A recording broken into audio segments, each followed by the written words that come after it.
Para quienes están por primera o por segundas veces participando de nuestro servicio, les contamos que estamos en una serie que llamamos Esperanza Viva, tomadas de las propias palabras del apóstol Pedro en su primera carta, capítulo 1, donde él habla de esta esperanza viva. Toda la carta del apóstol Pablo habla de la esperanza en un tiempo difícil, tiempo y circunstancias complejas que le correspondió vivir a nuestros hermanos allá en el Asia Menor, que fueron en el primer siglo los receptores de esta carta originalmente. Pero esta carta quedó por inspiración del Espíritu Santo para bendecir a la iglesia de todos los tiempos, porque el Señor sabe que así como nuestros hermanos de ese tiempo pasaron problemas graves, gravísimos o no tan graves, así también la iglesia de cada siglo, en estos 20 siglos de historia de la iglesia, ha también pasado por momentos o tiempos difíciles. Sin más preámbulos entonces, vamos a ir al capítulo que nos corresponde ver hoy día, capítulo 3, versículos 8 al 13. Y el día de hoy vamos a hablar especialmente del plan de Dios para los hermanos, para los miembros de una comunidad de creyentes como lo es la iglesia, el plan de Dios para los hermanos. Dice así la palabra del Señor. Puede usted seguirla ahí en la proyección o manténgala abierta en su Biblia para que estemos yendo a ella durante el sermón. Finalmente, sed todos de un mismo sentir, compasivos, amándoos fraternalmente, misericordiosos, amigables, no devolviendo mal por mal ni maldición por maldición, sino por el contrario, bendiciendo, sabiendo que fuisteis llamados para que heredaseis bendición. Porque el que quiere amar la vida y ver días buenos, refrene su lengua del mal y sus labios no hablen engaño. Apártese del mal y haga el bien. Busque la paz y sígala. Porque los ojos del Señor están sobre los justos y sus oídos atentos a sus oraciones, pero el rostro del Señor está contra aquellos que hacen el mal. ¿Y quién es aquel que os podrá hacer daño si vosotros seguís el bien? Hasta aquí la palabra del Señor. Vamos a orar pidiendo su dirección. Delante de ti, Señor, una vez más, suplicamos ahora la iluminación especial de tu Espíritu, que Él abra nuestras mentes, nuestros corazones y nos haga no solo receptores, sino también dispuestos a cumplir en nosotros, con tu ayuda, con tu dirección, todo lo que la palabra demanda de nosotros para una vida que te honre, una vida que también bendiga a otros, una vida, Señor, que le diga no al pecado y sí al propósito de ser cada día más como tu Hijo Jesucristo, en cuyo nombre oramos. Amén. ¿Qué es la iglesia?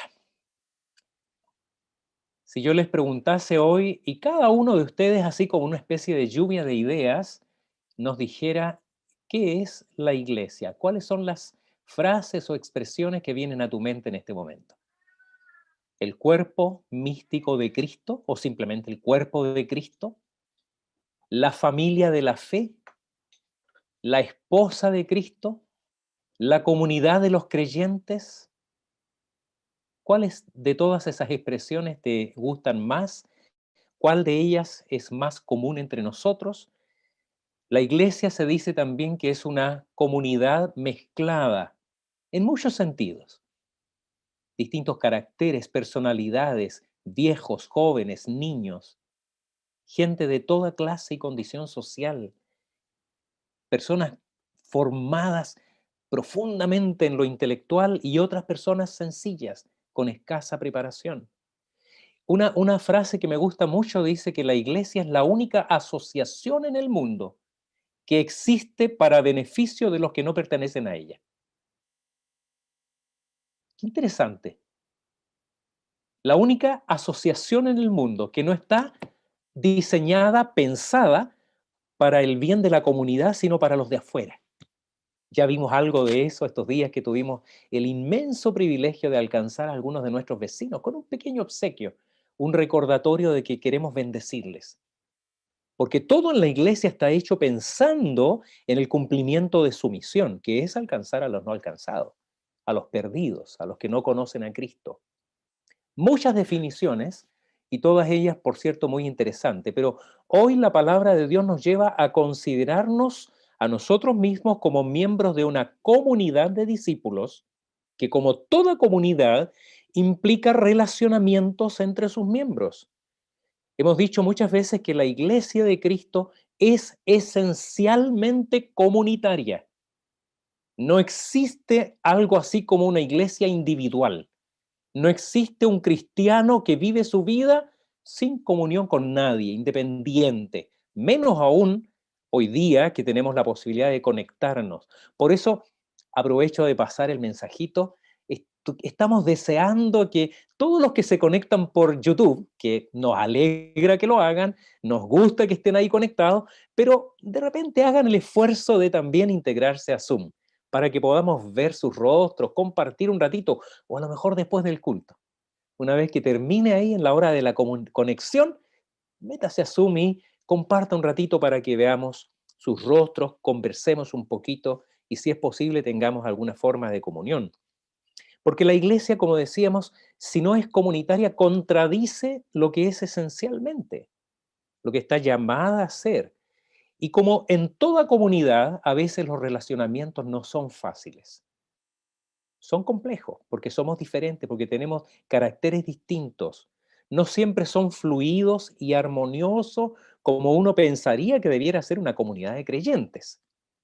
Porque, como decíamos, es una comunidad en la que cada uno de sus miembros está aún en preparación. Cada uno de nosotros, Dios está trabajando en nosotros. Ya les mencioné, creo que alguna vez lo hice desde ahí el púlpito en la cisterna, que en una iglesia alguien había puesto un cartel muy visible en un lugar que decía, cuidado, cristianos en construcción, que creo que representa exactamente lo que es cada uno de nosotros, una persona en la que Dios está trabajando y estamos todavía lidiando con nuestros ripios anteriores, con nuestro viejo hombre o vieja mujer, con cosas que el Señor está trabajando en nosotros para hacernos mejores hijos suyos. Por lo tanto, en esta comunidad debe haber también un relacionamiento que es complejo. Por eso nosotros oramos fervientemente con el salmista ahí en el Salmo 138:8, Señor, no abandones la obra de tus manos. Sigue trabajando en mí, por favor, Señor. Y esta serie, que llamamos Esperanza Viva, está abordando esta sección de una carta del apóstol Pedro que habla acerca de los relacionamientos del creyente. Partimos hablando de cómo nos relacionamos con el mundo, un mundo complejo que en ese tiempo era hostil al cristianismo, atacaba a los creyentes, los acusaba. Luego seguimos hablando de la relación de los creyentes con las autoridades, eso lo vimos a partir de 2 domingos atrás. Después vimos la relación de los creyentes en sus lugares de trabajo, con sus jefaturas, sus autoridades locales, en las organizaciones donde nosotros nos desempeñamos. Y ahora la palabra del apóstol Pedro nos lleva a hablar de los relacionamientos entre los miembros de esta comunidad. Qué interesante, ¿no? Cómo esa secuencia ordenada nos va llevando a este punto. Si nos relacionamos con el mundo, con las autoridades, con los jefes, y ahora, ¿cómo nos y hablamos también de los relacionamientos en el matrimonio. Lo estaba olvidando, eso lo vimos el domingo pasado. Y ahora entonces nos lleva a los relacionamientos en el contexto de una comunidad como la nuestra, siempre teniendo en cuenta que el contexto es una carta dirigida a un grupo de creyentes viviendo en un contexto hostil al Evangelio, hostil a Cristo, especialmente al cristianismo, lo cual añade a esta relación nuestra una desventaja importante, con resultados que de ninguna manera se pueden predecir con una precisión matemática, más bien con la esperanza puesta en el Señor que tiene el gobierno de todas las cosas y de todas las personas. ¿Qué queremos hoy día entonces? Queremos ser instruidos por la palabra del Señor respecto de los relacionamientos en, ponga usted el nombre que le gustó más, la familia de la fe, la iglesia, la comunidad de los creyentes. siempre con la conciencia de estar en un mundo caído, pero con la vista puesta en el porvenir. Es decir, somos creyentes que tenemos una mirada en el presente y otra mirada puesta en la eternidad. Un pie en el presente y otro pie en la gloria. Esa realidad de la que Pedro comienza hablándonos que ya nos pertenece, que es nuestra, pero mientras tanto permanecemos en este tiempo, en esta condición, en esta realidad, y aquí es donde debemos vivir conforme a lo que la palabra del Señor quiere ponernos en desafío para nosotros. Y entonces hoy vamos a hablar del plan de Dios para los hermanos, entendiendo los hermanos como los miembros de esta comunidad, el plan de Dios para los hermanos. Somos una familia, la familia de la fe. Y lo primero que la palabra de Dios nos llama a, o demanda de nosotros, ¿qué es? ¿Qué se espera de nosotros en nuestra comunión? El texto comienza diciendo de una manera muy precisa y detallada qué se espera de nosotros en nuestra comunión como creyentes, miembros de la familia de la fe.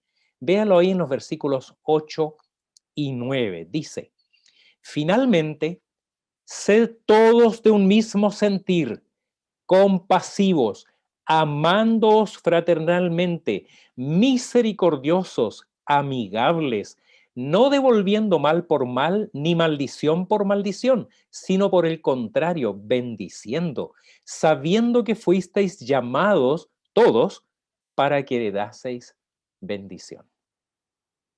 Esta palabra finalmente no quiere decir que el apóstol Pedro ya estaba pensando en terminar su carta, sino es justamente el final de este punto que él comenzó a tratar, véalo ahí en su Biblia en el capítulo 2, versículo 13, acerca de los relacionamientos del creyente, como dijimos, con las autoridades, pasar luego de las autoridades al plano de las organizaciones humanas, seguida de los relacionamientos entre los casados, para ahora abordar finalmente los relacionamientos entre los creyentes en la comunidad de los discípulos de Cristo.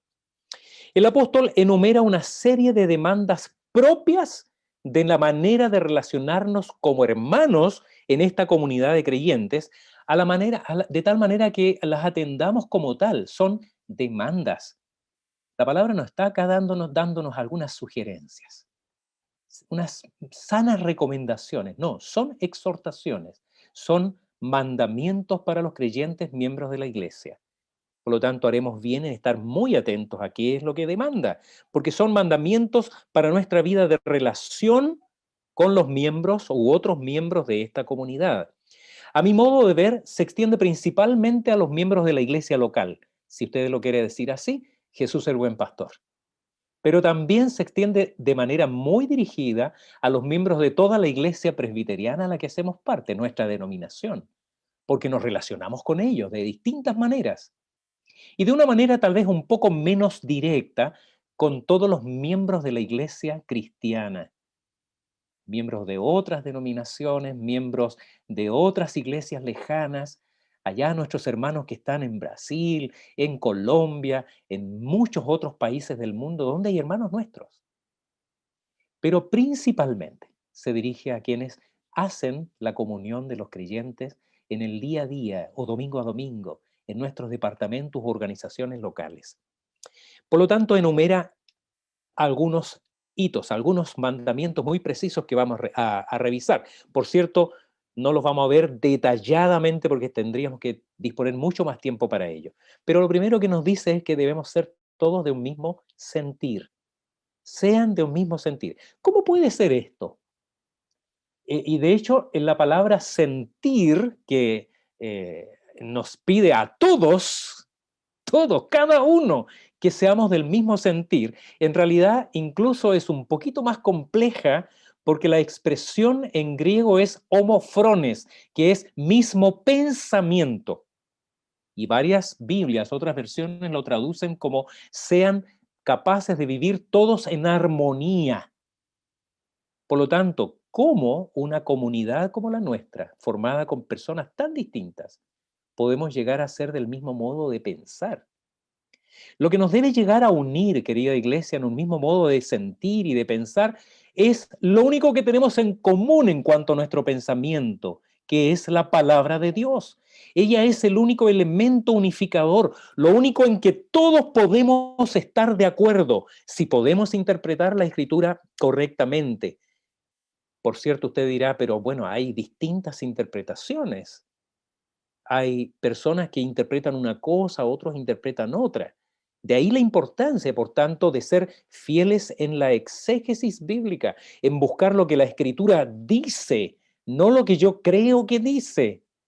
Somos como Iglesia Reformada desde muchos siglos fieles a un método de interpretación de la Escritura que se llama método histórico-gramatical, que consiste en ver lo que el texto decía en su texto original con las palabras que se usaban en ese tiempo, en el contexto en que fueron escritas, y analizándolas también desde el punto de vista de su desarrollo histórico, esos mismos términos, qué significan hoy, trayéndolos a nuestro presente, a nuestra realidad, para buscar y extraer de ellos los principios que aplican a la vida de cada creyente a lo largo de los siglos.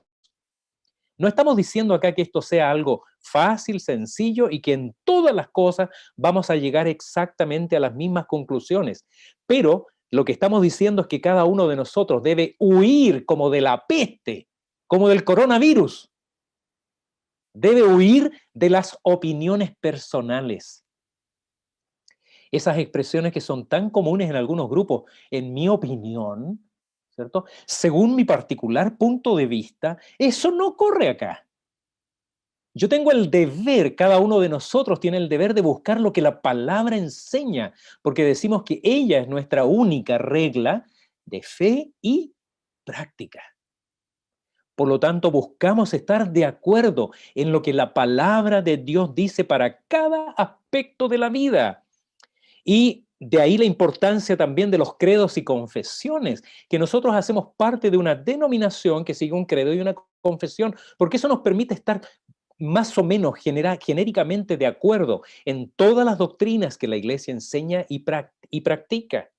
Ahora, ¿qué ocurriría en el caso de que no estemos de acuerdo en algún dogma, en algún principio de fe importante? Bueno, seguimos siendo tan hermanos como antes, genuinos y legítimos hermanos, pero cada uno bajo la denominación que le corresponda.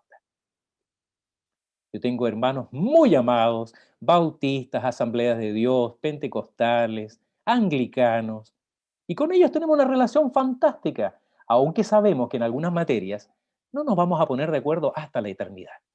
Ahí amigablemente y cariñosamente vamos a decir, viste que yo tenía razón, o el otro me va a decir, viste que yo tenía razón, no hay problema. Nos vamos a dar un abrazo muy cariñoso y ahí vamos a estar totalmente de acuerdo porque ya no va a haber nada que descifrar. Pero mientras tanto, qué bueno es que pertenecemos a una misma comunidad donde podemos unificar nuestro pensamiento y guiarnos por una pauta doctrinal que nos es común. Pero la palabra sigue diciendo también otro mandamiento para nosotros. Dice, tratando a los otros como hermanos amados. En otras palabras, ámense como hermanos. Yo no creo que Pedro tuviese la intención de hacer una lista exhaustiva ni cerrada, como si no hubieran nada más que estos mandamientos. Lo que está Pedro tratando de hacer en nosotros es despertar un vivo interés por ser dirigidos en nuestra intención hacia los hermanos, tener un amor intencional, cercano hacia todos los miembros de esta comunidad, cualquiera sea nuestra condición, y especialmente cuando se trata de apoyarles en alguna situación de necesidad. La palabra compasión, que se usa acá, es la misma palabra latina equivalente al griego simpatía y con idéntico significado, que significa sentir la pasión del otro, sentir la emoción del otro. Si el otro está triste, entristecerme con él. Si el otro está alegre, alegrarme con él. Pablo a los Romanos en el capítulo 8 dice, gócense con los que se gozan y lloren con los que lloran. Charles Spurgeon, que era muy conocedor de la naturaleza humana, decía, por cierto, es más fácil llorar con los que lloran que alegrarse con los que se alegran. Cuando alguien llora, el solo verlos llorar ya llena nuestros ojos de lágrimas. ¿No te pasa a ti? Pero cuando el otro dice, me compré una casa nueva, Bueno, ahí tenemos que alegrarnos con él. Miren el auto 0 kilómetros que el Señor me bendijo. Dios te bendiga, hermano. Maravilloso tu auto. Qué lindo que tu familia fue honrada con un nuevo nacimiento, aunque el Señor no me dio a mí ese privilegio. Gozarse con los que se gozan, llorar con los que lloran. Es tratar a los miembros de una misma familia fraternalmente, como si fueran nuestros hermanos. Y eso significa mucho, los que tenemos hermanos. Yo tengo varios hermanos, somos 8 en total. Sabemos que no siempre es fácil, que existen diferencias, que a veces hay roces, que se requiere de mucha paciencia y sobre todo mucho amor. La Biblia lo sabe, por eso insiste en muchas partes, permanezca el amor de hermanos. Hebreos capítulo 13, versículo 1. Sean misericordiosos, es decir, poniendo nuestro corazón en el dolor del hermano, que ya decíamos, cuesta un poco menos que poner el corazón en sus éxitos y alegría. Sean amigables. Esta palabra requiere una mirada especial porque el término que la NBI, la Reina Valera, traduce como amistosos, amigables, quiere decir pensar humildemente. El término es muy interesante porque tiene el mismo origen etimológico de la palabra tapete. ¿Sabes lo que es un tapete? Es esa pieza de paño donde nos limpiamos los pies. ¿Sí? Es ser humilde como un tapete, pensarse como un tapete, para que los hermanos limpien sus pies ahí. Fíjense que eso sí que es humildad, ¿no? Sentirse de esa manera respecto de nuestros hermanos, que significa interesarse sobre todo en el otro, con sinceridad, con afecto, con amistad genuina. Dice la palabra en Filipenses 2:13, nada hagáis por contienda o por vanagloria, antes bien con humildad, estimando cada uno a los demás, y esto es impresionante, como superior a sí mismo. Así que nuestros encuentros, ¿cómo estás tú? Mire, yo no digo esto con mucha frecuencia, pero me he dado cuenta que para mí es cada vez más común que en mis encuentros con algunas personas, no digo los miembros acá en la Quinta de Santiago, acá esto no pasa, pero me encuentro a veces con personas amadas, hermanos, y les pregunto, ¿cómo estás? ¿Cómo está tu familia? Bien, gracias. Y no escucho de vuelta el, ¿y tú cómo estás? ¿Cómo están por tu casa? Y esto es impresionante. Bueno, yo no me detengo por eso. Pregunto por interés, ¿cómo estás tú? ¿Cómo está tu trabajo? ¿Cómo está tu familia? Y esas son las personas que normalmente la gente identifican como amigables, amistosas. ¿Sabe cuál es el secreto? Se preocupan por usted, se preocupan por su vida. Están interesados en saber de tu trabajo, de tu actividad, de cómo te ha ido, cómo está tu esposo, tu esposa. Esas personas son las que uno dice, qué amistosa esta persona. Ese es el secreto. Preocupación por el otro. No esas personas que les gusta hablar de todo lo que soy yo, de lo que hago, de mi trabajo, de mis últimos estudios o títulos. ¿Cómo llamamos a esas personas normalmente? Un poco pedante, antipático, ¿no? Ese es el secreto y la Biblia lo sabe. Sean amistosas, piensen humildemente. Pero además agrega, ser recíprocos en el bien, nunca en el mal. Esto yo lo encuentro extraordinario. Sean recíprocos en el bien, nunca en el mal. Fíjese, no devolviendo mal por mal, ni maldición por maldición, sino por el contrario, bendiciendo, bendiciendo. Puede parecer que esta recomendación está apuntando en dirección de los enemigos de la iglesia. Recordemos que ellos eran atacados, eran denunciados, eran difamados, se les trataba mal por los vecinos que no eran creyentes, los paganos. Pero cuando miramos detenidamente el texto nos damos cuenta que se refiere a los miembros de la comunidad. Se refiere a los miembros, a los discípulos, miembros de la misma iglesia. Pero pastor, dice usted, eso es imposible. ¿Cómo los hermanos van a estar hablando mal unos de otros? Ojalá fuese imposible. Ojalá fuese así. Parto de la base que el texto está hablando de los relacionamientos, porque ese es el contexto en el que, pues ya dijimos, ya habló de cómo tratar a los enemigos de la iglesia de Cristo. Y además porque como base o justificación de ese mandamiento, les está diciendo, usted lo notó ahí en el texto, mírelo ahí en su Biblia, Acuérdense que todos van a vivir en la misma morada por la eternidad. Eso es lo que les está diciendo. A todos les va a llegar ese tiempo de heredar. Son todos herederos de la patria celestial. Así que es una forma de decirles, todos ustedes trátense bien ahora, no respondan mal con mal, mal con mal, ni maldición con maldición, sino bendigan siempre a su hermano, porque van a vivir con ellos para siempre en la herencia reservada en los cielos. Así que comiencen a tratarse bien ahora.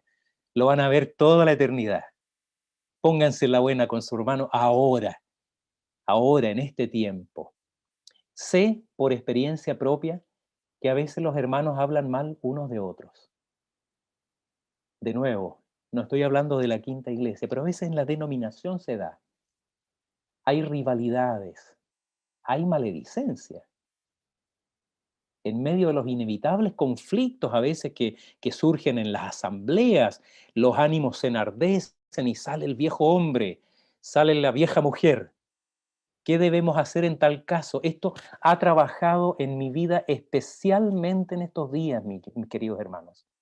El Señor ha hablado fuertemente a mi corazón, porque lo que la palabra del Señor me dice que debo hacer es muy explícito. ¿Sabe lo que debo hacer si alguien ha hablado mal de mí o me ha hecho algún mal? ¿Qué espera el Señor que yo haga? No tengo ninguna duda de esto. Lo que espera el Señor que yo haga es que hable bien de Él y que le haga todo el bien que esté en mi alcance hacerle.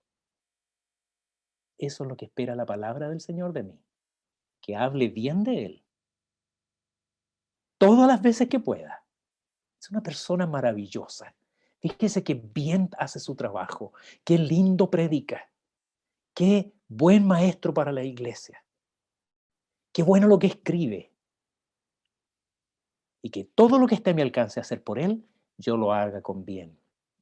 La Biblia dice, si tu enemigo tuviere hambre, dale de comer. Si tuviere sed, dale de beber, porque haciendo esto, ascuas de fuego amontonarás sobre su cabeza. Romanos 12:20. Hermano, si la Biblia lo dice eso respecto de los enemigos, con cuánta mayor razón debiéramos ser así de generosos con nuestros hermanos, miembros de la misma comunidad, con mucha mayor razón. Hasta acá lo que demanda de nosotros la palabra de Dios en nuestros relacionamientos. Pero la palabra de Dios no solo nos dice lo que debemos hacer, sino que en muchos casos nos dice por qué, y esta no es la excepción. El texto ahora nos dice en este caso, porque para Dios no es indiferente. ¿Por qué debemos ser cuidadosos en nuestro relacionamiento con los hermanos, haciendo todo esto que la palabra demanda de nosotros? Porque para Dios no es indiferente. Véalo ahí en los versículos 10 al 12. Dice, porque el que quiere amar la vida y ver días buenos, refrene su lengua del mal y sus labios no hablen engaño. Apártese del mal y haga el bien, busque la paz y sígala, porque los ojos del Señor están sobre los justos y sus oídos atentos a sus oraciones, pero el rostro del Señor está contra aquellos que hacen el mal. Los ojos del Señor y los oídos del Señor atentos a nuestros dichos y acciones, a nuestras acciones y a nuestras omisiones. El autor sagrado, por inspiración del Espíritu Santo, está citando la Escritura, específicamente, si usted quiere buscarlo después, el Salmo 34, versículos 12 al 16. Es casi textual. Salmo 34, versículos 12 al 16. Con lo cual, hace varias cosas. Primeramente, confirma con la palabra de Dios que ella permanece para siempre, que no hay mandamientos nuevos en nuestros relacionamientos, sino más bien la plena vigencia de los antiguos. Lo mismo que dijo a la iglesia en los tiempos del rey David, lo dice a la iglesia en tiempos del apóstol Pedro y nos dice a nosotros hoy día, 2000 años después. La palabra del Dios nuestro permanece para siempre, sigue teniendo la misma vigencia. Seguidamente, yendo al texto del Salmo mismo, el fragmento citado acá por Pedro nos dice que para amar tu vida y ver días buenos, ¿quién no quiere ver días buenos en este tiempo? Yo sí. ¿Eh? Presente, Señor. ¿Quién ¿Quieres ver días buenos? Dice la palabra. ¿Qué debo hacer? Primero, refrenar nuestra lengua del mal y tu boca de hablar cosas engañosas. Es decir, no seamos nosotros los que pongamos a prueba el amor fraternal de los hermanos. No demos ocasión para que ellos tengan que ejercer lo que decíamos en el punto anterior, la paciencia y la bondad. Segundo, apártese del mal y haga el bien. El mal siempre está al acecho. Nuestra vieja naturaleza, si es alimentada, se aleona y aparece. Por eso Pablo a los colosenses les dice, hagan morir lo terrenal en ustedes. Colosenses 3:5. Todo tipo de pasiones desordenadas que son idolatría. Tercero, busque la paz y sígala. En cuanto dependa de vosotros, dice Pablo a los romanos, estén en paz con todos los hombres, Romanos 12:8. Y en Efesios capítulo 4, versículo 3, dice que debemos ser solícitos en guardar la unidad en el vínculo de la paz. Es decir, nosotros debemos ser proactivos en esto, debemos ser activos, buscadores de la paz, promotores de la paz, de la armonía entre los creyentes. Y acá nos da la más poderosa de todas las razones de este texto. Agrega, porque nuestra vida está delante del rostro de Dios. Los que hacen mal no prosperarán, los que hacen el bien, interesantísimo esto, hasta de sus enemigos los libra el Señor.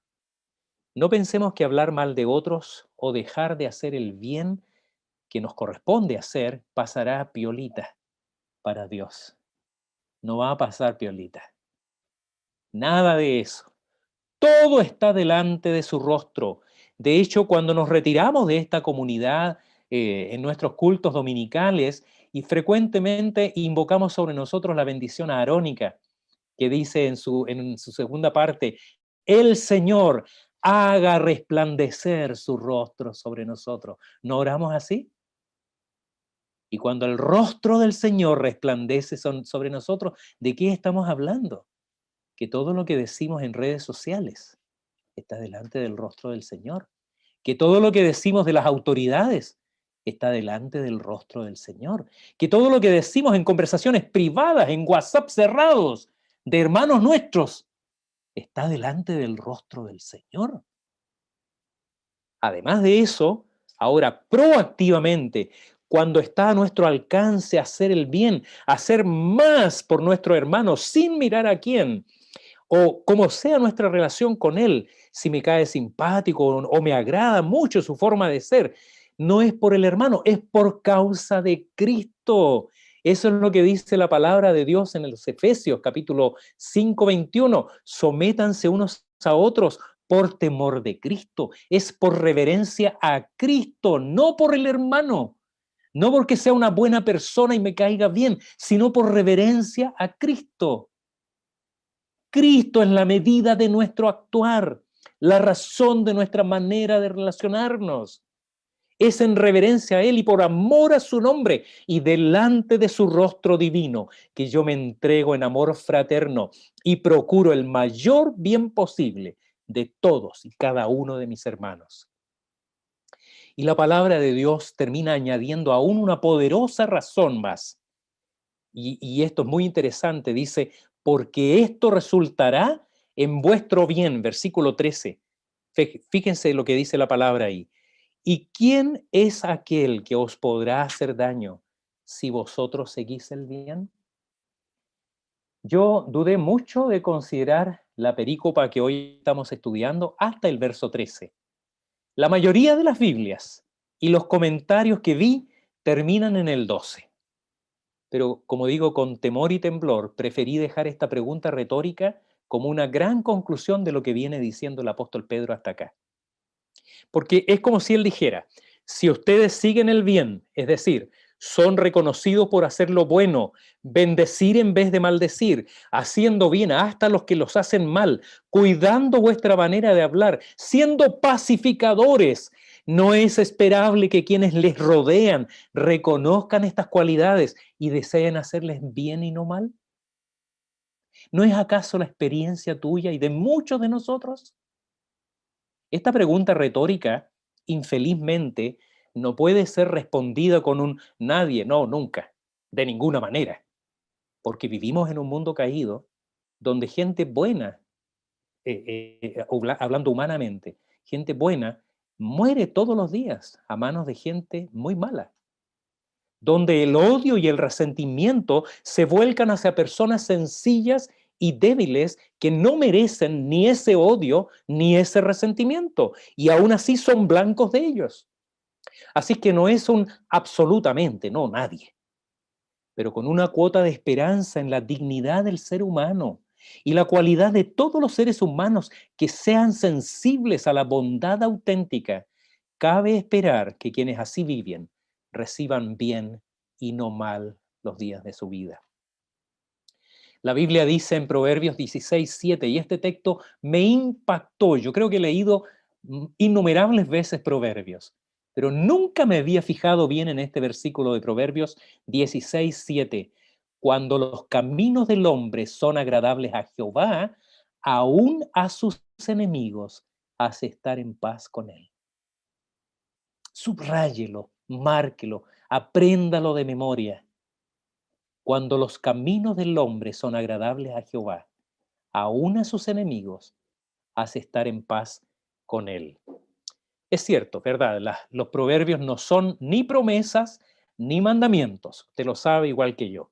Pero ¿no es esto una muestra bíblica evidente de la poderosa verdad que hay en las palabras del apóstol Pedro? ¿No es acaso verdad, como dice la Escritura también en Proverbios 15:1, la blanda respuesta quita la ira, más la palabra áspera hace subir el furor? ¿No has experimentado tú mismo, aún con las personas más amargas, duras y de malos sentimientos, que ellas suelen ser sensibles a la bondad, al amor y los gestos amables hacia ellos? ¿No ha cambiado de actitud una persona delante de ti en el mismo momento en que en vez de responderle mal, le respondiste con dulzura, con ternura, con consideración y respeto? David Wilkerson, que es uno de los autores de la historia de Nicky Cruz, La Cruz y el Puñal, o Corre Nicky, corre, no recuerdo cuál de los libros escribió él, que fue un predicador norteamericano que hizo su ministerio entre jóvenes pandilleros en Brooklyn, en los peores barrios de Brooklyn, los barrios bajos donde las pandillas hacían pero cosas terribles, peleando entre ellos, cometiendo actos delictuales terribles. Y David Wilkerson, como digo, fue y plantó un ministerio ahí dirigido a esos jóvenes. Y cuenta en su libro que un día se sentó en la cuneta de una vereda al lado de un joven pandillero drogadicto, se sentó al lado de él y comenzó a hablarle de Jesús. Y mientras él le hablaba, el joven, sin levantar la cabeza del suelo, le respondió en términos muy duros: claro, para ti es fácil hablar de estas cosas cuando andas por la calle con esos zapatos caros y yo ando casi a pata pelaca. Rechazándolo, pero con el odio más profundo, sin dudarlo, David se sacó sus zapatos caros y se los pasó al joven. Y ese joven, convertido más tarde al cristianismo, llegó a ser uno de los colaboradores de su ministerio en la lucha ahí contra la droga y las pandillas en Brooklyn. Y esa es una de las tantas experiencias de cómo los que siembran el bien suelen recibirlo multiplicado y transformado en bendiciones inimaginables. Es verdad, como decíamos, que la pregunta del apóstol Pedro es retórica y abierta.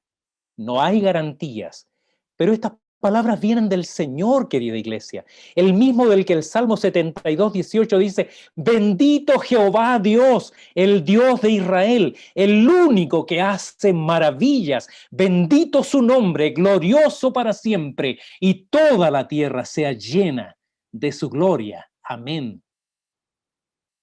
Permíteme hacerte a ti ahora una pregunta retórica, yo también. ¿Estás listo en tu vida y dispuesto para comprobar las maravillas que hará el Señor en respuesta a tu obediencia a su preciosa palabra? Estamos terminando así una sección muy especial de la primera carta del apóstol Pedro, en la que nos exhorta acerca de los relacionamientos con un mundo hostil, a los cristianos especialmente. Hablamos de estos relacionamientos con las autoridades civiles, con las organizaciones laborales, entre los casados y ahora entre los discípulos de una misma iglesia. Alabado sea el Señor que no nos deja sin palabra, sin un mensaje suyo, sin instrucción para cada una de las áreas de nuestra vida. Pero recordemos ahora lo que hoy vimos en especial. Vimos primeramente qué se espera de la comunión entre los creyentes, miembros de una misma iglesia local o denominacional, pero en definitiva, miembros del cuerpo de Cristo de una misma comunidad. De una manera mucho más práctica con aquellos que interactuamos regularmente en la comunidad de los creyentes. Y vimos que nuestra manera de pensar debe ser modelada por la palabra de Dios y no por nuestros particulares puntos de vista. Vimos también que debe haber armonía en nuestra manera de pensar la iglesia, que debemos tratarnos como verdaderos hermanos, miembros de una misma familia, con todas las implicaciones que eso lleva, poniendo nuestro corazón en el corazón del hermano, en lo bueno y en lo malo, siendo de un mismo sentir en el Señor y que debemos ser siempre recíprocos en la bondad, nunca en la maldad, bendiciendo, haciendo el bien hasta a los que no nos hacen el bien. Y vimos también dos razones poderosas para obrar de esta manera. Primero, porque para Dios no es indiferente, porque todo está delante de su rostro, tanto lo que hacemos como lo que dejamos de hacer. Y conforme a la eterna palabra de Dios que permanece para siempre, que guarda nuestra lengua del mal y de engaños, hacer todo lo que esté a nuestro alcance para el bien de los hermanos. Y todo lo que podamos hacer por guardar la paz. Y también porque eso de alguna manera redundará en nuestro bien, conforme a las promesas del Señor y las enseñanzas de la palabra, porque Dios conoce el corazón de los hombres y sabe que tocados por su bondad, hasta los más duros de ellos suelen responder con bien. Y es Dios el que guía el corazón de los hombres para el bien de los que le aman. Que el Señor nos conceda, querida iglesia, que esta palabra suya permanezca para siempre en nuestros corazones. Estamos haciendo comunidad. Somos miembros de la misma iglesia. Y si tú eres miembro de otra iglesia local y hoy has oído esta palabra, piensa en tu relación con tus hermanos. La palabra demanda cosas muy explícitas y sobre todo proactividad. No ser pasivos, sino que pensar en el bien del otro. Pensar en la iglesia y pensar en el bien del otro, porque eso no solamente redundará en el beneficio de la comunidad, sino también de aquellos que ven la comunidad desde afuera. Quiera el Señor que de nuestra iglesia otros desde afuera puedan decir lo mismo que decían de la iglesia del primer siglo. Mirad cómo se aman. Mirad cómo se aman. Que el Señor así lo haga en cada uno de nosotros.